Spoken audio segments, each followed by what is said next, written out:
Hey guys, welcome to the Dan Bradbury podcast. And today's guest is Clate Mask, a co-founder and former CEO of Keap, the all-in-one sales and marketing automation platform that he scaled from a scrappy startup in Arizona to over 100 million in annual revenue and 200,000 small business customers worldwide. I've been a user of Keap for, well, longer than I care to remember. So for well over 10 plus years. So Clate knows the full entrepreneurial roller coaster, from bootstrapping in the early days to raising over 100 million in venture capital, building a world-class team, and ultimately stepping away from that CEO role after nearly 2 decades at the helm. He's also the co-author of this book, Conquer the Chaos, and one of the most respected voices in small business growth. So if you're an entrepreneur who dreams of scaling and eventually exiting your company without burning out in the process, this conversation will be packed with lessons you won't want to miss. So with all that said, Clate, good to see you again. Hey, so great to be here with you, Dan. It's I know we recently reconnected because it's been quite a time recently in the Keap journey. But for those that don't know, I mean, start us off. I would imagine, because I've been quite an advocate for Keap and Keap software over the years, so I imagine a lot of people know the company, know the context, but let's go back to the start. I think for me, I came at first heard of Infusionsoft as it was then known back in about 2000 and actually, I was going to say 8. It was before that, actually, in the mid 2000s, and via Dan Kennedy and the kind of GKIC world. But at that time, the company was single digit millions in revenue, I believe. Yes. But then it felt like out of nowhere, overnight, all of a sudden it was 30 million. And then the next year it was 25 to 30 million revenue. And if you had to pinpoint one decision or kind of shift that you made in those early days that made scaling possible, what would it be? You know, it was the fact that in those very early days, we were willing to hire talent and pay them even more than we were making ourselves. And that might sound kind of crazy because you go, well, why the heck would you build a business where you're going to pay people more than you get paid? But there was a really critical juncture early on where we were struggling to build the business, and we were so strapped, the three of us as co-founders, and we needed a level of talent that could help us go to the next level. And we owned the equity, and we needed to bring on someone who had the ability to drive our sales to a greater level. So it was a sales leader. And I look back on that, and I remember going to lunch with my co-founders and saying, look, we need to hire this guy. And they're like, okay, well, what's it going to cost us? And I was like, well, it's going to be this is what it's going to take to get him. And they're like, that's more than we make. And I was like, I know. And they're like, why would we do that? That's stupid. Like, we're not going to do that. And I said, I know on the surface it looks kind of stupid, but we need this person in order to get to the level of sales production that we're after. And, it might play out a little differently in every situation, but the principle is, in order to scale, you need to be willing to invest in talent. And that's really what we were doing. We were making an investment, and we are holding on to the equity. We had the ownership of the company, but that was a crucial hire. And then we were able to hire a leadership team of a couple of other people. And at that point, we had probably 15 employees, something like that. But we were trying to do everything, the three of us, and it was really tough. So I would say, when I look back and I think about what did it take to scale, it took talent that had the capability to do that, but that commanded a higher dollar than what we were comfortable paying. Yeah, it's interesting. I suppose a follow-up question as it relates to that is, I'm prone, Kate, to diving into the financials straight away, but how did you fund that? I mean, especially in SaaS, right? I mean, there'll be a few SaaS listeners to this, but the listeners to this podcast are every sector. Yeah. But especially SaaS, where it's a low price point and there's significant investment required, which often takes you cash negative, and the customer acquisition cost, it takes you some time before you recoup that, but you need scale. So yeah, how was the company funded in those days? Was it just yourself? Scott's been on the podcast before, but was it the three co-founders? Was it your own money? Was it borrowed money? How was the company funded in those early Yeah, days? at that point we hadn't raised capital. We hadn't, we were self-funded through sales. The best funding mechanism of all time is sales. And so we were funded through sales. But what that really meant was, and you think about my co-founder's perspective, Scott and his brother Eric. We were sitting there in a taco shop in Arizona talking over lunch, and I was trying to persuade them that we should hire this guy. This guy's name's Dave Lee. In And fact, weirdly, Kate, I swear I put this book up here because of this call, but this picture is there anyway by coincidence. oh my gosh, there you go. And that was from Infusionsoft event, and that's another Infusionsoft customer, a guy called Chris Matthews there. So yeah, Dave was that hire. I'll tell you that it was one of those things where, as we sat there talking about it over tacos, their real concern was, well, what if it takes a while for him to perform? We can't afford to keep paying him because that's going to come out of our own pay. And I said, yeah, totally. You're exactly right. There's no other source we're talking about here. That's it. So in order to persuade them, the deal was, okay, well, it comes out of your pay first, Clay. If we can't afford to pay him. And I said, okay, I believe in this guy enough. I'd worked with him before. I knew him well. I believed him. And I said, this is the guy that we need to help us get to the next level. So that's what we did. Wow. And I suppose as you scaled and you go from being that kind of founder doer to building that leadership team, I mean, you just referred to one person there. I would imagine, Clay, a lot of people listening to this, they have had a negative experience, right? They have the people that have been around long enough. It's not like every hire goes well. Oh, yeah. Sometimes, especially when it's a heavyweight hire. And a heavyweight sales hire. That's probably the hardest one to get right. It's the one that has the most risk when you make that hire. So my co-founder's concerns were well-founded, pardon the pun. It was like, this is not exactly the hire that is typically goes really well. So yeah, you're right. I mean, there was a lot of risk in that, but I knew him. I'd worked with him before. I knew what he was capable of. I really, the chemistry there was already good. I knew that because I had worked with him before. And that's the key. I was willing to go out and stick my neck out to make it happen because, my experience with him had been good. I had a strong gut sense about it. And I felt like, we could work with him. And so, but the thing that I've done, I've led countless masterminds. I've participated in, I don't know how many different kinds of coaching programs.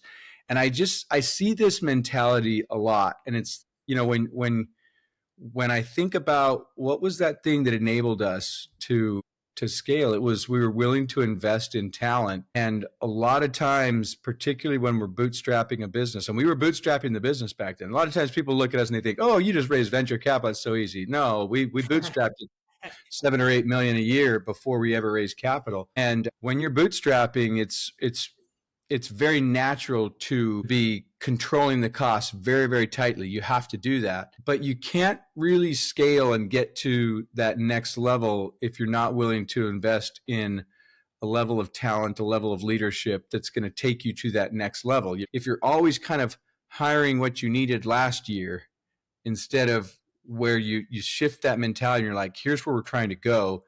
And so when you ask the question, well, what was the key thing that enabled you to scale? It was a mindset shift in the talent that we were willing to invest in. I love that. And a follow-up question, kind of diving deeper on the people who are so critical. Any top tips if I'm sat in the mind of somebody listening to this that have perhaps tried and they've had a couple of mishires, right? Yes. They've had a couple of mishires and they go, oh, well, I tried that. It didn't work. I tried it again. It didn't work.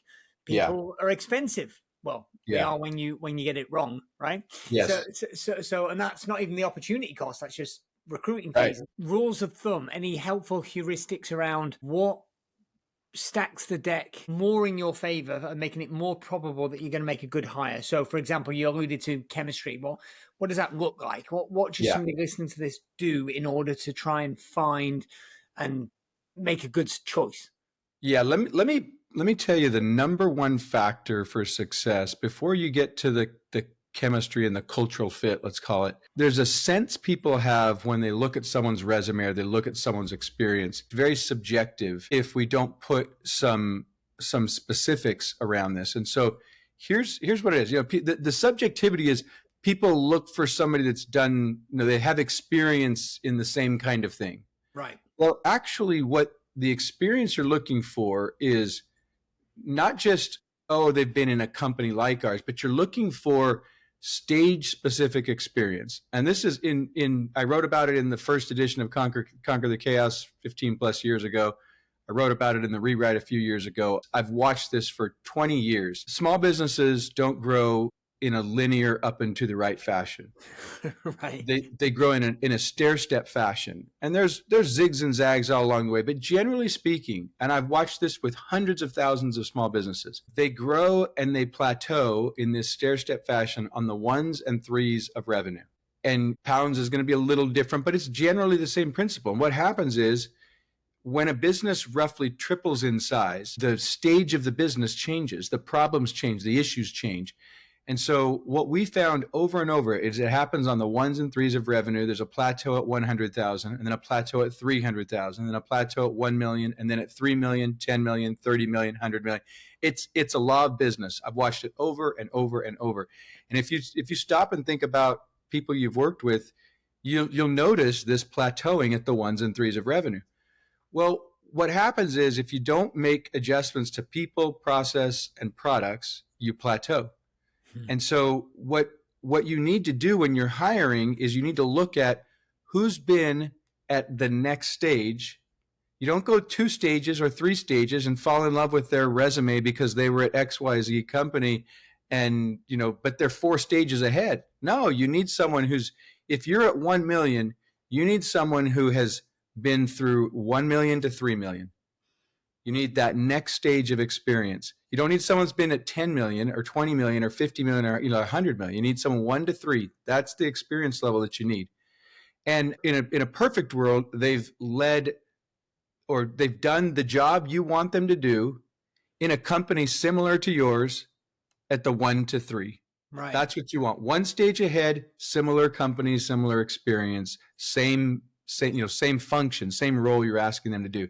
If you follow those rules of thumb, then the last part is the culture and getting that part right. In fact, it's fascinating, Clay. I remember a specific story, and I've told this story, but I kept you anonymous when I told it. But I'm going to take a punt now and hope you didn't mind me telling this. Talking about the ones and threes, it's so true. I can think of lots of examples, but for you specifically, a story I've told here before, without mentioning you by name, was I remember when the company was close to about 30 million in revenue, and you can fact check me on this if my memory's wrong. And we were working together, and the company had this rapid scale, so it was really going great guns. And I think we'd already raised capital at this point, but we'll come back to that. And the company had just had another record-breaking year with whatever the growth was. I don't remember, like 50% from the year before or something like that. It might have been higher. And then you let go of a senior person. And I thought this person was a rock star, and I remember disagreeing strongly, kind of going, I thought, what are you doing? And with that helpful tone of voice, probably, or at least I was thinking about it in my head. And I thought, this is crazy. This person has helped the company go from here to here, and you're letting them go. And you just looked at me and said, Dan, I'm paraphrasing slightly, but he was great to get us to here, but he wasn't going to get us to 100 million. So at 30 million, you were already looking at 100 million, and then you brought somebody in to that seat who instinctively, I just didn't gel with them right away. So it was a double whammy. It was like a person I thought was amazing was gone, and somebody else who I didn't like. And I was like, I didn't get it. And you gave me that answer, and I didn't agree with you. Not that it was I had a vote in this conversation, but then fast forward. I probably didn't agree with me. But then a few years later, you were absolutely correct. And then I saw you do it again with another senior person where you went, listen, I tried really hard to make them work, but they weren't going to get us where we needed to go to. So kudos to you, my friend, in making the tough calls when you got some heat. You were unpopular for having to make those tough decisions. Yeah, it's one of the hardest parts about growing a company and scaling it is you see what's needed to get to the next stage. And sometimes it's your good friends you've been working with for years that you love. And you're like, but I know we're not going to get there the way this is going. And that's, you've got to make those hard calls. And, we did that. I remember making a couple of really hard calls around 10 million, knowing what we needed to do to get to 30. I'll say this, one of those was Dave, actually. He'd Right. helped us grow from about 1 million to over 10, but I could see where we needed to go. And I love Dave. Dave's one of my best friends. And it was one of the hardest things I had to do. But he ended up getting into a company and doing what he's done for years now as an entrepreneur and loving his life and loving his approach. I had investors by that point that were like, hey, we have to get to we got to get to this next stage. So I made that call. I made some other calls right around that time so that we could get to 30. We did it. We worked through some really tricky things and got through that stage. And then I had to do the same thing with a couple of different folks to go 30 to 100. And, it's part of what you have to do. It's one of the most frustrating and uncomfortable aspects of building a company is sometimes you have great relationships and friends and you have to make adjustments. I had to do it with a brother-in-law. I had to do it with a cousin. I mean, these are hard things. They're not fun. But in order for the company to continue to grow the way it needs to, you have to make those adjustments. And you need your team needs to be composed of people who have experience in the current stage and also some that have experience in that next stage to help you grow there. And you don't go get everybody in every role that's been to the next stage. It's an artful blend, but the mistake that people usually make is they go 2, 3, 4 stages ahead and they fall in love with the person's resume and the, sexy companies that the person worked for. That person comes into your company and screws it up. Right. It's like big corporate mentality in a small business. Yeah. It's fascinating. Well, you referred to back there a point of having investors. So let's talk about that. So in things required to grow, you need the right people, but then there's also the capital. So you raised outside capital. You had multiple rounds. One of my biggest regrets, Clate, which I've also spoken about, was that what I believe was the first friends and family round, the first non-private equity round, I had a chance to participate in, and I declined, which I regret. But anyway, I digress. You raised outside capital to scale. If you were starting again today, right, because most people listening to this are 7-figure revenues, kind of low to mid 7-figure revenues, and they might have that choice, debt, equity. Would you make the same decision again about outside capital, or would you bootstrap longer, and why? Yeah, we bootstrapped to 7 million. I would make the same decision again because our market required it. Now let me talk about what I mean by our market required it. Some people hear me talk or they see the company built and they think, oh, you just think we should go raise venture capital. No, most companies should not raise venture capital. You should raise venture capital if you have a vision and a plan to grow to 100 million and you have a market that is competitive and requires that you move very fast. That's really it. If you don't have to move very fast and you have a $100 million vision, don't raise venture capital. There's other forms of capital. If you don't have a $100 million vision, don't raise venture capital. There's other forms of capital. And the best form of capital is sales. Let's be crystal clear. That's the best way to grow a business.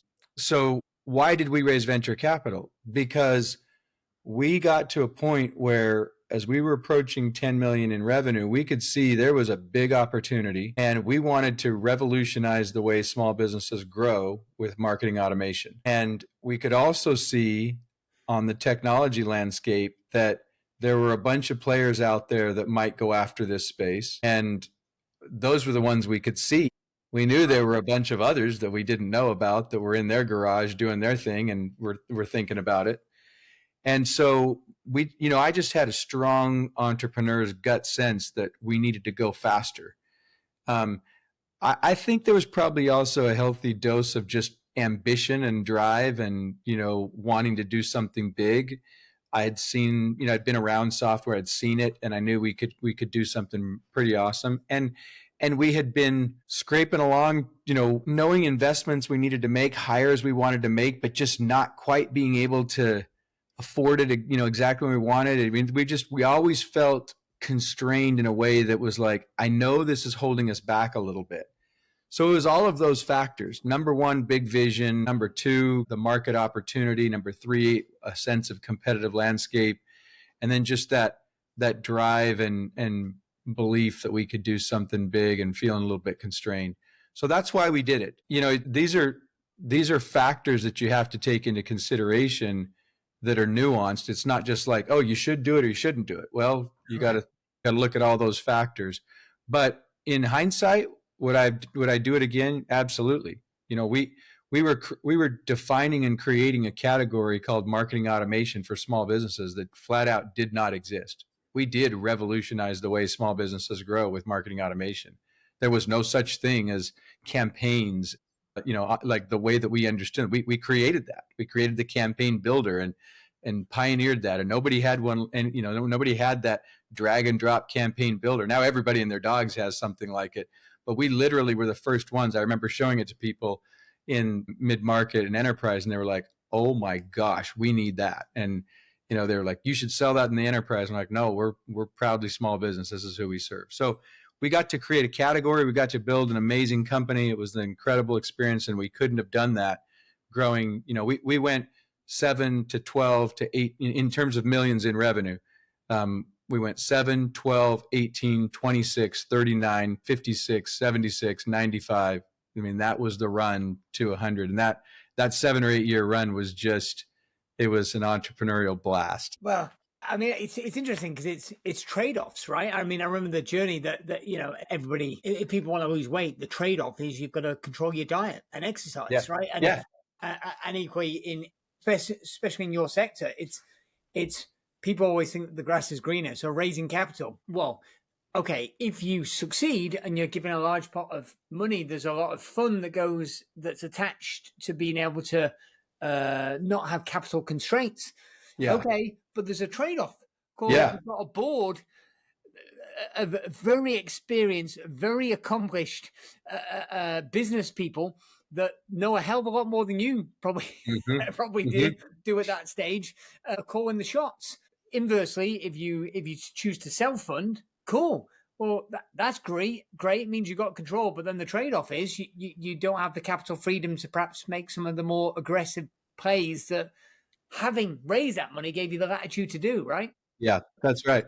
And I'll tell you, there's a lot of times people look at it and they think either bootstrap or raise venture capital. But there are a lot of flavors in between that and a lot of variations.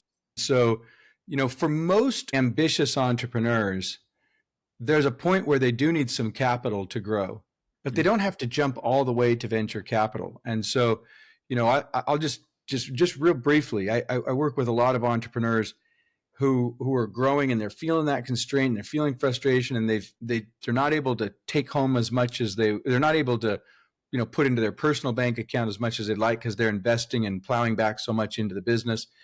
And for those scenarios, getting a line of credit and using a little bit of debt can be very powerful to help grow the business and increase the growth rate, increase the value of the company. And then if you get a little more aggressive, you can take on a small investment, a minority investment. I have a good friend that I advise that just sold 20% of his company, but he's able to put millions into his personal bank account, still call the shots and be the leader of the company, but have a small minority investor that he works with. And there's some trade-offs. You're no longer 100%, autonomous. Right. You do have a little bit of someone to answer to at times, but he still owns 80% of the company and he's got, life-changing money in his bank account. Now, maybe it's not generational, wealth, but it's life-changing, and it's a way that he can now run his company and anticipate selling it in 3 to 5 years and then have generational wealth. Yeah, interesting. Thank you for the examples of the nuance. And I think sometimes as entrepreneurs, I certainly can get drawn into specific strategy or even tactics, but scaling a company can be as much about mental stamina as strategy. So, what were some of the biggest internal battles you faced as CEO, and how did you deal with them? Can you take us back to any particular times when there was some real twists or real difficult moments? Yeah. So many different things. I mean, all of it. Yeah, all of it. I mean, it's the reason why in Conquer the Chaos, particularly when I redid the revised edition 2 or 3 years ago, mindset is the number one thing. There's 3 it's Conquer the Chaos, 6 keys to success for entrepreneurs. The first 3 keys are personal. Second 3 keys are business. And the first 3 keys on the personal side, number 1, mindset. Number 2, life vision. Number 3, rhythm of execution, how you execute your life vision. And then all of that fitting into your business. The business keys are strategy, automation, and leadership. Mindset is number 1 because it is, from whether you're dealing with the very early stages and you're just overwhelmed and, feeling like your company's sucking wind and you want to quit, to the point where you start to get to, past survival mode. And now you're like, hey, this can work, but you're having to solve all kinds of new challenges and problems, and you're having to grow yourself in new ways. I mean, you've got to have a mindset for constant improvement. You've got to have a mindset for tolerating and accepting the discomfort. You got to have a mindset for challenging yourself to grow and get better in every way. That grower's mentality of just growing and getting better. I used to share with people this concept, especially when a company's growing fast. I would say, look, I'm not the CEO to get us to where we need to be in a year, but you can bet by the time we get there, I'll be that CEO. I just always am going to, like, if it's, okay, we're going to be at $30 million. I'm not the $30 million CEO today, but by the time we get there, I will be that, and it's just constantly chasing, getting better and better and better. And you need people in their roles doing the same thing if your company's growing fast. By the way, that's how I knew we had to make changes, because I could see the trajectory that we needed to be on and the growth and improvement and what's required. And a lot of times a founder is willing to burn the midnight oil, do the things to invest in their growth and development that a non-founder isn't willing to do. And that's why a lot of times a founder, there's a whole thing out there in tech last year about founder mentality and founder mode. And it's like, well, yeah, it's a founder's identity gets so wrapped up in the business that they're willing to do whatever it takes to grow and get better. And that's the mindset really that's required. It's constantly getting better, because if you're not willing to do that, the market moves past you. How do you assess where you're weak, I suppose? How do you, because it's generic to say, oh yeah, improve, but how do you assess your areas of weakness if you go with the theory of constraints? Like, how do you decide where either yourself personally, Clate, or the company needs to improve? It's a really great question, and I'm going to give a general answer that maybe doesn't sound very impactful, but I'm telling you, this is how people do it. Is they get outside of themselves and they go see other people, they see other examples. And so you've got to get, if you're insular, you don't see what it looks like out there. And I will tell you, admittedly, this was part of my problem when we got to 100 million. You have to get out and see other companies that are 100 to 300, other CEOs that are doing 100 to 300. You've got to understand that next stage. And for a number of different reasons, I had a difficult time getting that exposure, understanding it. But you can get into mastermind groups, you can get into coaching programs, you can get into industry groups. You've got to get outside, because you can't see it when you're on the inside. You don't see what your weaknesses are. You get a coach that will tell you straight up what your issues are, what you're facing, what you got to work on. You get a peer group, get into a mastermind program with a peer group. What you're trying to do is get a reflection, get it from the outside, and then get a window to the outside so you can see, hey, how does this work? So mirrors and windows are the way we do it. If you don't practice that, and you don't find comfort in looking into the mirror and seeing what's coming back at you that sucks, then you're going to have a hard time. If you don't find comfort in looking out the window and getting excited to see what other people are doing, then you're going to get stuck. So I know that's kind of a general answer, but if you then take the specifics for the audience and the listeners, if they then go, okay, well, what are the specifics of that? Well, mastermind groups, or industry things, or just sometimes getting out. Like, I would sometimes go to Silicon Valley just to go see and feel and soak up the next stage of what's going on in my world. And I remember a couple of times I had something planned. It got canceled. I still just went just to get away from what was going on inside the business, get out, get a different perspective, think differently. Sometimes you just have to get out. It's an external thing. That's how you start to see where you're deficient. Right. Yeah, I really like that. And I've got a friend who's got a chain of gyms, Clate, and he loves Vegas, which isn't my cup of tea, but he loves Vegas. And the way gyms operate in the States is a little bit different than the UK. So he went on Vegas on holiday, and he stays like on the strip, but he goes to a different gym every day. Right. And part of that is him just kind of seeing how people operate. And he always comes back buzzing with ideas. So you talked about getting out. I want to talk about getting out in a different context. Let's briefly, I want to be respectful of time as well. Let's talk about exiting. The company was sold last year, but there's your own experience, but I also know you've coached, mentored, guided a lot of people. What are the biggest mistakes founders make when they're preparing to exit? Yeah. Probably the biggest thing is not getting the company ready the way it needs to be. There's things, just like when you raise capital, you got to have your house in order for people to be able to come in and, essentially they're buying a piece of the business, or even if it's a debt, you got to have your ducks in a row. You have to have your financials cleaned up and ready to go. Well, same thing when you're going to sell the company entirely. So first thing is you've got to get ready. And there are people out there who do this work to help companies get ready to sell. So trying to do it by yourself without getting help, getting the company ready, again, you got to have that external perspective. That's probably the biggest thing that biggest mistake they make is they try to do it themselves. And then when you do it yourself, if you don't run a process where you have multiple parties looking at it and you have multiple bidders, it's just like selling your house. If you just have one person that comes and makes an offer, it's not nearly as good as if you've got 3 or 4 offers and you can, negotiate and get your best deal. So, the whole world of investment banking or business brokers is about creating a market for your very unique asset called your business to get as many buyers as possible interested in what you're selling. Right. You ain't selling real estate. The difference in price can be huge. Huge. Yep, that's right. I like to say it's the most, your business is the most custom asset out there because it's a combination of you and, some people come along and say, oh, it's just exactly the same as this much in revenue, this much in profit, no, it's, there's a business owner there. There's a lot of uniqueness to it. So you want to get some outside help that can help you present your business and this unique asset in the best way.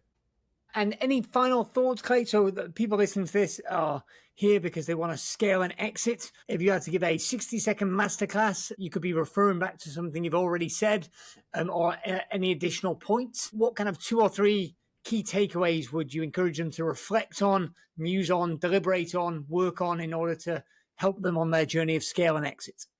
Yeah, I think the first thing I would say is think through the stages of growth. Growing a company, it really goes through stages. And when you get clear on those 1s and 3s of revenue, if you're plateauing, you got to look at people, process, and product and make those adjustments in order to get to the next stage.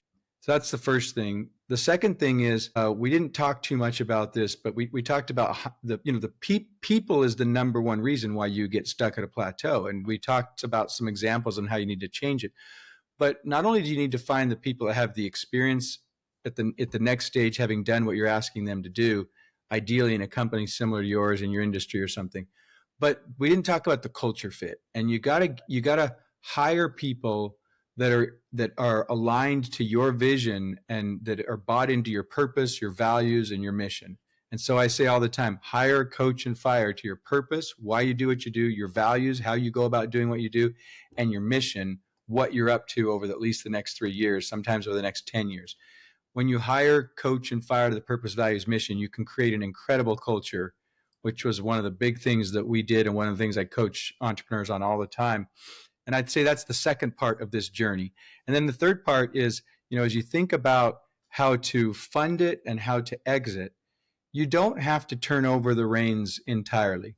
And what I would just leave people with, and one of the mistakes I made is once we got to where we had more than 50% of the company owned by our investors, that was the one thing that I would have done differently. I would have held on to more than 50%, because when you have less than 50%, now you're no longer, now your investors own majority, and a very subtle thing can happen where you start to lose control. And that's what happened in our case. And we made some mistakes. I'm not trying to blame investors. Ultimately, our big mistake is we tried to go down market to the solopreneurs so we could serve millions of small businesses. But that's not what marketing automation is best. It's better for companies that have 2 to 25 employees. That was our sweet spot. We could have gone 2 to 100, and instead we tried to go 1 to 25, and that was the strategic mistake. So, but what I would say is you can fund your company without giving away more than 50, without selling more than 50% and staying in control. And then you can control your destiny a little better. And, we made a mistake around that. Some people say, oh, do you have regrets about it? Look, the experience was amazing. It was the most incredible entrepreneurial experience of a lifetime. I learned so much. In the end, the exit didn't work out financially the way we had thought it would all along. But we did just fine all along the way.